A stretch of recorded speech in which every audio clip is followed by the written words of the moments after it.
এই সহ্য ক্ষমতা বৃদ্ধি পেয়েছে। এটা ব্রিটিশ আমলেরই নিয়ম যে বিসিএস ক্যাডার যখন কারাগারে যাবেন, কারাগারে বসে 3টা নর্মাল ডেলিভারি করেছি।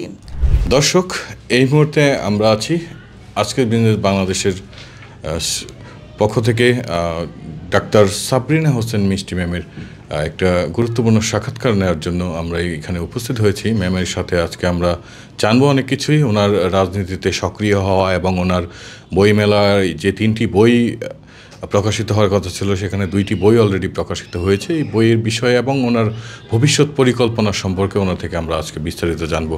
আসসালামু আলাইকুম ম্যাম, কেমন আছেন? ওয়ালাইকুম সালাম, আলহামদুলিল্লাহ ভালো আছি।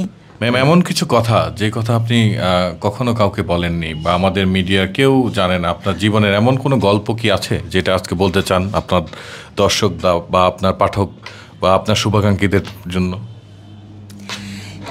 আসলে এত কথা, মানে এতদিন ধরে কারাগার থেকে বের হওয়ার পর এতবার গণমাধ্যমের সামনে এসেছি আর এত বকর বকর করেছি যে কোনো কথা হয়তো অজানা নাই। হ্যাঁ, তো এখন ওই যে বললাম, একটা কথা বলেছি যে সবাই আমাকে এখন জিজ্ঞেস করে যে তুমি মানে কত প্রেমের প্রস্তাব পাও, এই জাতীয় কোয়েশ্চেন। তো আমি ইদানিং যেমন প্রস্তাব পাই, আগে কিন্তু আমি কখনো কোনো প্রেমের প্রস্তাব পেতাম না। মানে সবাই ভাবতো যে এ এত আতেল, সারাক্ষণ পড়ে। আর আমি এত পড়তাম যে 1 বছরে আমার 2 সেট বই কেনা লাগতো। তো এই জন্য দেখা যেত যে কোথাও কোচিংয়ে বা কোনোখানে আমার বান্ধবীদেরকে অনেকে প্রপোজ করতেছে, চিঠি দিতেছে, কি মানে ওদের কি একটা ভাবসাব। কিন্তু ওরকম আমার জন্য আমি কাউকে দেখি নাই, 2-1 জন ছাড়া, যে আমাকে কোনো প্রেমের প্রস্তাব দিতে। তো আবার আছে না যে সবাই ছোটোবেলায় ফিরতে চায়, আমি কিন্তু আবার শৈশবে কখনো ফিরতে চাই না। যে এত বোরিং, খালি পড়া পড়া, আবার সেই সাথে মাইর আছে, মানে মাইরটা আবার ফ্রি হ্যান্ড আবার ইনস্ট্রুমেন্টাল। মানে দেখা যায় যে কোনো কিছু, চিরুনি বলেন, স্কেল বলেন, স্যান্ডেল, ঝাড়ু, কোনোটা বাদ নাই, খুন্তি, সব কিছু দিয়ে মাইর চলতেছে। তো আসলে এত কিছু পরেও, অনেক কিছু ত্যাগ তিতিকার পরেই কিন্তু কার্ডিয়াক সার্জন হওয়া। কার্ডিয়াক সার্জারি ওয়ার্ডে আমাদের ডি ব্লকের, পিজি হাসপাতালের ডি ব্লকের, আমি স্টুডেন্ট ছিলাম কার্ডিয়াক সার্জারি ডি ব্লকের 12 তলায় ছিল আমাদের ওয়ার্ড। সেই ওয়ার্ডে কোনো দেখা যেত যে 8:20 বাজলেই আমাদের আফতাব স্যার অ্যাবসেন্ট করে দিতেন। নিচে লিফটে প্রচণ্ড ভিড়, সেই 12 তলা পর্যন্ত দৌড়ে উঠেছি, রাতের পর রাত জেগে জেগে কাটিয়েছি রোগীর সেবা করে। কিন্তু এই জিনিসগুলো মানুষ দেখে না, শোনে না, জানতেও চায় না, তারা খোঁজে এন্টারটেনমেন্ট।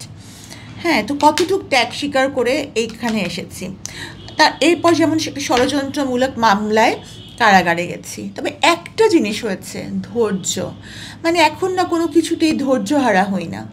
বা কেউ কিছু কমেন্টস করলো, আপনি একবার জিজ্ঞেস করলেন যে মানে সমালোচনা কেমন লাগে, উত্তর দেই না। কারণ কি, এতদিনে একটা জিনিস শিখে গেছি যে সে বড় না যে কহে, সেই বড় যে সহে।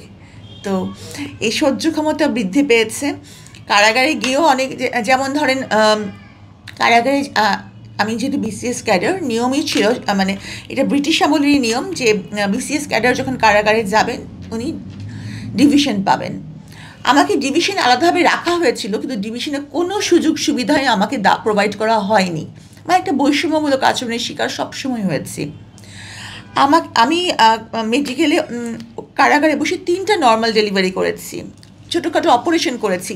কোনো একটা কিছু ইস্যুজ হলে আমাকে ডেকে রোগী দেখানো হতো, অথচ সশ্রম কয়েদি হিসাবে আমাকে মেডিকেলে ডিউটি দেওয়া হয়নি। আমাকে ডিউটি দেওয়া হয়েছে বাগানে মালির কাজ, মাটি কোপায় কোপায় হাতে ফোসকা পড়ে যেত।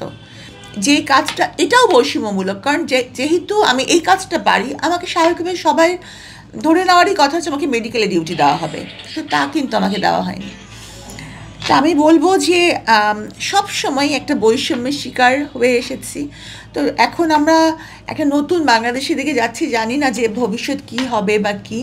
তো যেহেতু জিসাসে জয়েন করেছি, আমি আশাবাদী যে এই জাতীয়তাবাদী আদর্শ, যে কারণে এতটা দমন নিপীড়নের শিকার হয়েছি, এখন হয়তো এই আদর্শটাকে অন্তত ধারণ বা লালন করতে।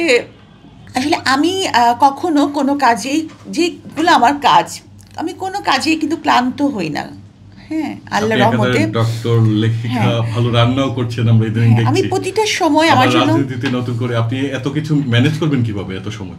কারণ আমি সাধারণত কখনো বিশ্রাম নেই না, মানে আমি কাজ করে যাই, মানে কাজ কাজ কাজ, এবং আমি ভাগ করে নিই। এটাকে আমি বলি যে কম্পার্টমেন্টালাইজেশন অফ টাইম, যে এই সময়টা আমি লিখবো, এই সময়টা আমি পেশেন্ট দেখবো, এই সময়টা আমি রান্না করব, এবং ওই সময় ওটাই করব, তার বাদে আমি আর কিছুই করব না, কারণ করতে গেলে কিন্তু জগা খিচুড়ি হয়ে যাবে। তো আমি কখনোই বিশ্রাম নেই না। তো এইসব কাজ কিন্তু আমি আমার ব্যক্তিগত, মানে আমার উৎসাহ, এবং আমি মনে করি যেটা আমার কাজ। তো জিম করাটার ব্যাপারে যে আমি এত আমার আলসি লাগে, আমি যখন জিম দিয়ে ঢুকি, ভিতরে ঢুকি, তখনই আমার মনে হয় যে আমার চোখে রাজ্যের ঘুম। আমার ইনস্ট্রাক্টর দৌড়ায় আসে যে আসছেন আপনি, আসেন আসেন, আপনার এখন এই না এই ব্যায়ামটা, এই ব্যায়ামটা আজকে আপনার লেগের ব্যায়াম, আজকে আপনার হাত শোল্ডার ব্যায়াম। আমি তারপরে এই যেই একটু মানে জিমের ইনস্ট্রাক্টর একটু ওদিকে যায়, আমার মনে হয় যে আমার চোখে রাজ্যের ঘুম ভর করে। কিন্তু অন্যান্য কোনো কাজ, আপনি গাড়ি চালানো, গাড়ি পরিষ্কার করা থেকে শুরু করে রান্না করা, কোনো কাজে আমি ক্লান্ত হই না। জি ম্যাম। আচ্ছা, আপনার এই বইগুলো থেকে আসলে আপনাদের প্রত্যাশা কি? পাঠকদের কাছে আপনার কি প্রত্যাশা রয়েছে? আমি গতবারের বইটি তো মানে অনেক বেশি পাঠক নন্দিত হয়েছে, যেটা বন্দিনী প্রথম খণ্ড। তো এখন এবার আমার এডিটর বলতেন যে উনি যখন আমার বই এডিট করেন তখন তার মনে হয়েছিল যে সাবরিনা কখনো বন্দিনী প্রথম খণ্ডকে অতিক্রম করে যেতে পারবে না। তো কিন্তু উনি যখন এডিট করতে গেছেন, উনি বলেছেন যে সাবরিনা নিজের লেখাকে অনেক দূর অতিক্রম করে চলে গেছে। তা আমি জানি না এটা পাঠকের পছন্দ, কারণ বন্দিনীর দ্বিতীয় খণ্ড কিন্তু মেলা এসেছে মাত্র 3 দিন হয়েছে। হ্যাঁ, আর অবেলায় বেলা প্রথম দিন থেকেই এসেছে, তো ভালো চলছে। তো প্রথম দিকে দর্শনার্থী ভিড়ই বেশি থাকে, তো সেই হিসাবে হয়তো ক্রেতার ভিড় একটু কম। তবে আমি আশাবাদী যে বইটি যারা মেলায় গিয়ে বিভিন্ন অসুবিধার কারণে নাও সংগ্রহ করতে পারেন, তারা যেন বইটি অনলাইনে অর্ডার করে সংগ্রহ করেন। আমাকে তো কেউ দুয়োধ্বনি দেয়নি। আচ্ছা, আমাকে তো কেউ দুয়োধ্বনি দেয়নি, তবে প্রতিদিনই অন্তত আমাকে 1000 হবে, তাই না?